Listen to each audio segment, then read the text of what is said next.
You're fine. And you don't have to look at the camera if you don't want. I don't know my profile, my nose. So do you have like a store outside of? I do not. Okay, so you just come here every weekend. This time of the year, I do just the farmers market here in Savannah, and then in the spring, when it's really time to start doing all your major planting, there are many, many other farmers markets that have opened up recently in the last 4 or 5 years. Bluffton and Richmond Hill. But this one has the longest running. This one goes all season. Yeah. When I first started, it was basically, it went to Thanksgiving, and then this past year, because now Ben, the new market manager, who's officially the manager, it's actually a paid position, whereas before it was just run by volunteers. He has petitioned the city, so we have a longer period here, so like we should be able to go, I think it's till the 3rd week of December. And then I think this year is going to be the same. We take like a 6-week hiatus, and then we come back like a 6 or 8-week hiatus, and then we come back the 2nd week of February. And for all of the die-hard vendors that have things to sell, we set up over in the parking lot. They give us some kind of break. We don't have to pay. Yeah, I didn't see anyone over there today. No, like when the market officially ends, like in December. Because the city only allows us here, we have to have a permit by the city to be like a blanket permit. So in December, when the actual official market is over, the vendors who have die-hard customers and everything, people that want to continue selling, will hit a break and get to go here.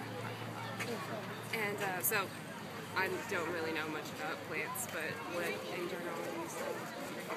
Right now I have a bunch of indoor, outdoor plants. These are all really great for the inside of the house, especially this time of the year. We're about to get cold for Savannah, which is not really that cool. I have succulents and cactus on this side. This is not what I generally sell. This is a good time of the year for me to sell these because I don't have the next season's crops quite ready to bring to the market. So I normally sell all the veggie starts, in the spring, basil, and I do medicinal plants. I sell a lot of herbs. I sell like 8 different kinds of mint. It's just this time of the year for me anyway, the way I grow. I don't grow with the greenhouse. So everything's kind of like determined by the weather in a very big way. So a lot of my mother plants and things are recovering, the herbs, the more delicate things are recovering from season.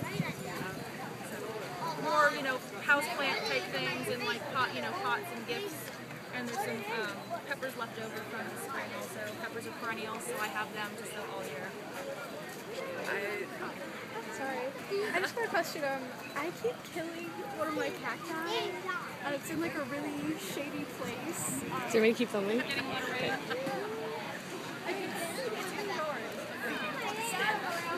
if it's in the shade, you have to water, it depends on how big the pot is. And it's going to be a while. Our cactus and succulents, in terms of plants in general, don't mind being ripped out. They don't mind tight spaces. Most plants don't like that, but there still comes a time if you've had it for like 3 or 4 years. Oh no. Shortish.